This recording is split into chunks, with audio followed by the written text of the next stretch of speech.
زرداری کے آتے ہی بڑے فیصلے، آصفہ بھٹو کے لیے خاتون اول کا پروٹوکول، اپنے عہدے کا حلف انگریزی زبان میں پڑھا، آصفہ کے لیے نیا اعزاز۔ صدر مملکت آصف علی زرداری نے اپنی صاحبزادی آصفہ بھٹو کو فرسٹ لیڈی بنانے کا اصولی فیصلہ کیا ہے۔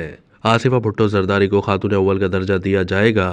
صدر آصف علی زرداری باضابطہ طور پر صاحبزادی آصفہ بھٹو کو خاتون اول ڈکلیئر کریں گے۔ آصفہ بھٹو کو خاتون اول کا پروٹوکول دیا جائے گا۔ وہ پہلی خاتون اول ہوں گی جو صدر مملکت کی بیٹی ہیں۔ عام طور پر خاتون اول کا درجہ اہلیہ کو دیا جاتا ہے۔ عام انتخابات 2024 کے لیے آصفہ بھٹو نے پاکستان پیپلز پارٹی کے لیے ملک گیر انتخابی مہم چلائی اور اپنے بھائی بلاول بھٹو زرداری کا بھرپور ساتھ دیا۔ آصفہ بھٹو زرداری پاکستان کی بڑی اور جمہوری جماعت پیپلز پارٹی کے سیاسی گھرانے کا حصہ ہیں۔ وہ 3 فروری 1993 کو پیدا ہوئیں۔ وہ پاکستان کی سابق وزیر اعظم محترمہ بینظیر بھٹو شہید اور پاکستان کے صدر آصف علی زرداری کی سب سے چھوٹی بیٹی ہیں۔ آصفہ بھٹو، بلاول بھٹو اور بختیار بھٹو زرداری کی چھوٹی بہن ہیں۔ وہ پاکستان پیپلز پارٹی کے بانی شہید ذوالفقار علی بھٹو اور ایرانی نژاد نصرت بھٹو کی نواسی اور شاہنواز بھٹو اور مرتضیٰ بھٹو کی بھانجی ہیں۔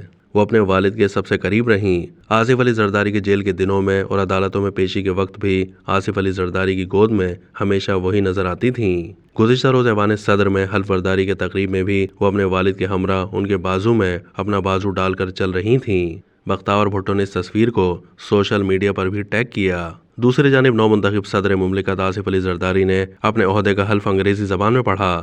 آصف علی زرداری نے حلف کے بعد چیف جسٹس آف پاکستان سے مصافحہ کیا۔ ان کے ساتھ ہی سابق صدر ڈاکٹر عارف علوی بیٹھے تھے۔